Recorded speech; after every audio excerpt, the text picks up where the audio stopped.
Hi friends, ಎಲ್ಲರಿಗೂ ಮಹಾಲಕ್ಷ್ಮಿ ಹಾಲಿಡೇಸ್ನಿಂದ ವರಮಹಾಲಕ್ಷ್ಮಿ ಹಬ್ಬದ ಆರ್ಥಿಕ ಶುಭಾಶಯಗಳು. ಈಗ ಏನು ವಿಷಯಪ್ಪ ಅಂತಂದರೆ, ನಾವೊಂದು 2 ಪ್ಯಾಕೇಜ್ನ ಮಾಡಿದ್ದೀವಿ. ಆ ಪ್ಯಾಕೇಜ್ ಯಾವುದಪ್ಪ ಅಂತಂದರೆ, ಮೊದಲನೇದಾಗಿ ತೆಲಂಗಾಣ ಮತ್ತು ಆಂಧ್ರ ಪ್ರದೇಶ. ತೆಲಂಗಾಣದಲ್ಲಿ ಹೈದ್ರಾಬಾದ್, ಈಗ ಹೈದ್ರಾಬಾದ್ ಬಂದು ತೆಲಂಗಾಣ ರಾಜ್ಯಕ್ಕೆ ಸೇರಿರೋದ್ರಿಂದ ಅದೇ ಒಂದು ಸ್ಟೇಟ್ ಆಯಿತು. ಈಗ ಸೀಮಾಂಧ್ರನೇ ಒಂದು ಸ್ಟೇಟ್ ಆಯಿತು. ಈಗ ಮೊದಲಿಗೆ ನಾವು ಹೈದ್ರಾಬಾದಲ್ಲಿ 4 ದಿನ ಸ್ಟೇ ಆಗ್ತೀವಿ. 4 ದಿನ ಸ್ಟೇ ಅಂದರೆ ಅಲ್ಲಿರ್ತಕ್ಕಂಥ ಒಳ್ಳೊಳ್ಳೆ ಪ್ರವಾಸ ತಾಣಗಳನ್ನು ನಾವು ಗುರುತಿಸಿ, ಹಿಂದೆ ಯಾರೂ ಮಾಡಿಲ್ಲ ಆ ಥರ ಪ್ರವಾಸನ. ಆದ್ದರಿಂದ ನಾವೀಗ ಒಂದು ಒಳ್ಳೆಯ ಪ್ರವಾಸನ ಕೈಗೊಂಡಿದ್ದೀವಿ.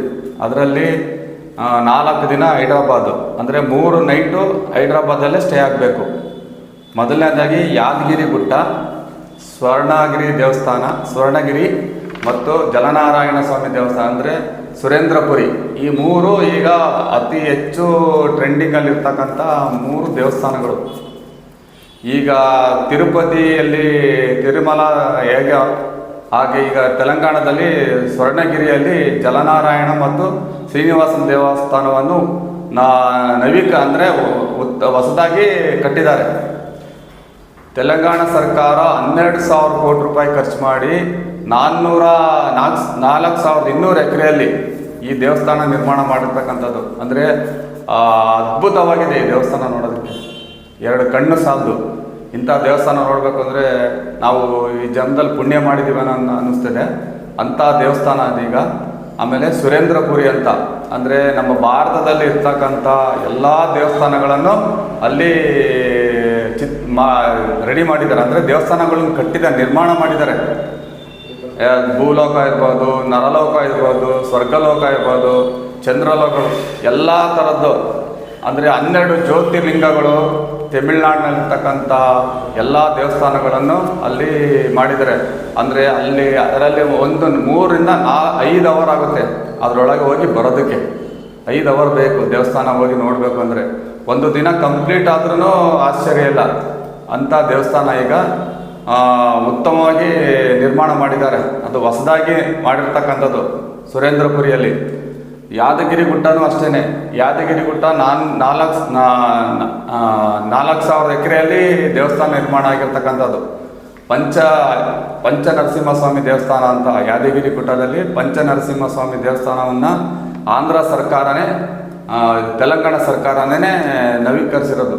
ಮುಂಚೆ ಹಳೆಯದಾಗಿತ್ತು, ಈಗ ಹೊಸದಾಗಿ ನವೀಕರಿಸಲಾಗಿದೆ ದೇವಸ್ಥಾನವನ್ನು. 4ನೇದಾಗಿ ರಾಮಾನುಜ ಸಾಂಗಿ ದೇವಸ್ಥಾನ ಅಂತ. ಇದು ಸಹ ಜನಗಳಿಗೆ ಸರಿಯಾಗಿ ಗೊತ್ತಿಲ್ಲ. ಸಾಂಗಿ ದೇವಸ್ಥಾನನೂ ಇದೂ ದೇವಸ್ಥಾನ ಭಾಳ ಉತ್ತಮವಾಗಿದೆ. ರಾಮಾನುಜಾರ್ಯ ಸ್ಟ್ಯಾಚ್ಯೂ ಅಂತ ಅಲ್ಲಿ 108 ಮಂದಿರಗಳಿದ್ದಾವೆ. ರಾಮಾನುಜಾರ್ಯ ಸ್ಟ್ಯಾಚ್ಯೂ ಅಲ್ಲಿ ಅದು ಹೈದ್ರಾಬಾದಲ್ಲೇ ಬರೋದು. ಇವೆಲ್ಲವೂ ಹೈದ್ರಾಬಾದಿಂದ 50 ಕಿಲೋಮೀಟರ್ ದೂರದಲ್ಲಿರ್ತಕ್ಕಂಥ ಪ್ರವಾಸಿ ತಾಣಗಳು. ಈ ದೇವಸ್ಥಾನಗಳು 50, 60, 35 ಕಿಲೋಮೀಟರ್ ದೂರದಲ್ಲಿರ್ತಕ್ಕಂಥ ದೇವಸ್ಥಾನಗಳು ಇವೆಲ್ಲ. ಈ 4. 5ನೇದಾಗಿ ಬಿರ್ಲಾ ಟೆಂಪಲ್. ಇದು ಹೈದ್ರಾಬಾದಲ್ಲಿದೆ. 5 ರಿಂದ 10 ಕಿಲೋಮೀಟರ್ ದೂರದಲ್ಲಿರ್ತಕ್ಕಂಥದ್ದು ಬಿರ್ಲಾ ಟೆಂಪಲ್ಲು.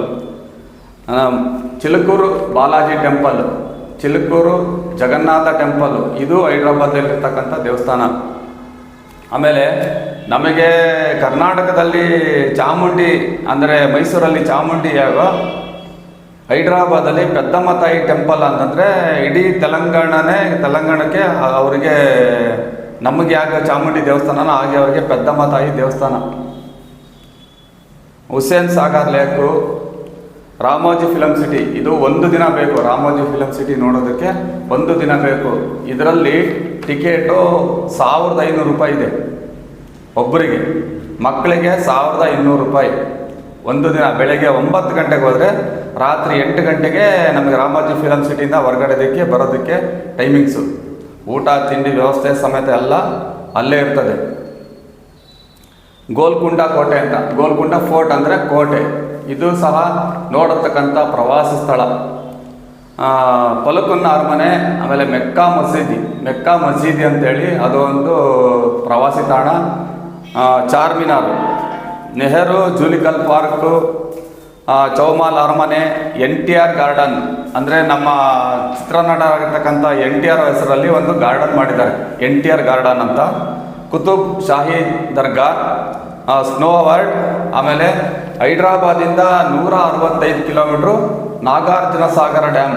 ಅಂದರೆ ಪ್ರಪಂಚದಲ್ಲೇ ನಮ್ಮ ಇಂಡಿಯಾದಲ್ಲೇ 2ನೇ ಅತಿ ದೊಡ್ಡ ಡ್ಯಾಮು ನಾಗಾರ್ಜುನ ಸಾಗರ ಡ್ಯಾಮು. ನಮ್ಮ ಇಂಡಿಯಾದಲ್ಲೇ ಅಂದರೆ ತೆಲಂಗಾಣ ರಾಜ್ಯದಲ್ಲಿ ಇರ್ತಕ್ಕಂಥದ್ದು. ಈಗ ತೆಲಂಗಾಣ ರಾಜ್ಯಕ್ಕೆ ಸೇರಿರ್ತಕ್ಕಂಥ ಡ್ಯಾಮ್ ಅದು. ಅಂದರೆ ಆಂಧ್ರಕ್ಕೂ ಸಂಬಂಧಪಡುತ್ತೆ, ತೆಲಂಗಾಣಕ್ಕೂ ಸಂಬಂಧ, 2 ರಾಜ್ಯಕ್ಕೂ ಅದು ಡ್ಯಾಮ್. ಅಂದರೆ ನಮ್ಮ ಇಂಡಿಯಾದಲ್ಲೇ ಭಾರತದಲ್ಲೇ ಅತಿ ದೊಡ್ಡ ಡ್ಯಾಮ್ ಅಂದರೆ ನಾಗಾರ್ಜುನ ಸಾಗರ ಡ್ಯಾಮ್, 2ನೇ ಡ್ಯಾಮ್ ಅದು. ಹೈದ್ರಾಬಾದಿಂದ ನಾವು ನೇರವಾಗಿ ಸಿಂಹಾಚಲಂ ಅಂದರೆ ವೈಜಾಗ್ ಡಿಸ್ಟಿಕ್, ಅದು ವೈಜಾಗಲ್ಲಿ ಇರೋದ್ರಿಂದ ಅದನ್ನು ವಿಶಾಖಪಟ್ಟಣಂ ಅಂತ ಕರೀತಾರೆ. ವಿಶಾಖಪಟ್ಟಣಮಲ್ಲಿ ಕೈಲಾಸಗಿರಿ ಬಂದು ಅಲ್ಲಿ ನಮಗೆ ಉತ್ತಮವಾದ ದೇವಸ್ಥಾನ ಇದೆ. ಮತ್ತು RK ಬೀಚ್ ಅಂತ ಅತಿ ದೊಡ್ಡ ಬೀಚು ನಮಗೆ ಅಲ್ಲಿ ನೋಡ್ತಕ್ಕಂಥ ಪ್ಲೇಸ್ ಅಂದರೆ RK ಬೀಚು, ಕೈಲಾಸಗಿರಿ ಇವೆಲ್ಲನೂ ನಾವು ನೋಡ್ಬೋದು. ಅದನ್ನು ನೋಡ್ಕೊಂಡು ನಾವು ಸಿಂಹಾಚಲಂಗೆ ಹೋಗ್ಬೋದು. ಸಿಂಹಾಚಲಂ ಬಂದು ಅಲ್ಲಿಂದ ಬರೀ 15 ಕಿಲೋಮೀಟ್ರ್ ಅಷ್ಟೇ, 15ರಿಂದ 20 ಕಿಲೋಮೀಟ್ರು. ಸಿಂಹಾಚಲಮಲ್ಲಿ ಸತ್ಯನಾರಾಯಣ ಸ್ವಾಮಿ ದೇವಸ್ಥಾನ ಇದೆ. ಸತ್ಯನಾರಾಯಣ ಸ್ವಾಮಿ ದೇವಸ್ಥಾನ ನೋಡ್ಕೊಂಡು ನಾವು ನೇರವಾಗಿ ನಾವು ಅನ್ನಾವರಮ್ಗೆ ಬರ್ತೀವಿ. ಅನ್ನಾವರಂ ದೇವಸ್ಥಾನ ನೋಡ್ಕೊಂಬಿಟ್ಟು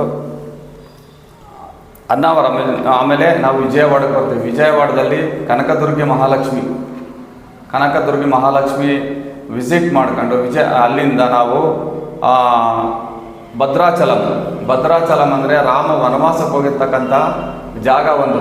ಅದು ಅತಿ ದೊಡ್ಡ ಪ್ರವಾಸಿ ತಾಣ, ಅಂದರೆ ದೊಡ್ಡ ದೇವಸ್ಥಾನ. ಭದ್ರಾಚಲಮು, ನಂದಿಯಾಲ, ಮಹಾನಂದಿ, ಶ್ರೀಶೈಲಂ, ಬೆನಗಾನಪಲ್ಲಿ. ಅಂದರೆ ನಮ್ಮ ಬೆನಗಾನಪಲ್ಲಿ ಅಂದರೆ ಕರ್ನೂಲು ಡಿಸ್ಟಿಕ್ಕು.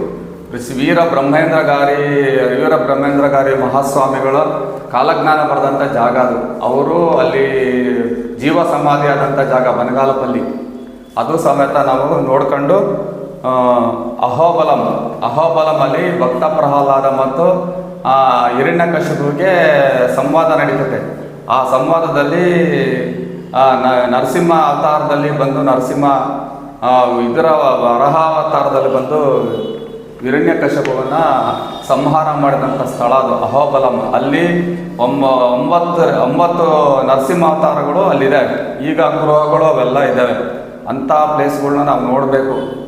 ಈ ರೀತಿ ಇಂಥ ಪ್ರವಾಸಗಳು. ಆಮೇಲೆ ಅಲ್ಲಿಂದ ನಾವು ಕದ್ರಿ ನರಸಿಂಹಸ್ವಾಮಿ ದೇವಸ್ಥಾನ ನೋಡ್ಕೊಂಡು ಲೇಪಾಕ್ಷಿ, ಪುಟ್ಪರ್ತಿ ಸಾಯಿಬಾಬಾ ಮಂದಿರ ವಿಸಿಟ್ ಮಾಡಿಕೊಂಡು ಲೇಪಾಕ್ಷಿ ಮುಖಾಂತರವಾಗಿ ನಾವು ಸೀದಾ ನಮ್ಮ ಶಿರಾಕ್ಕೆ ವಾಪಸ್ ಬರ್ತೀವಿ.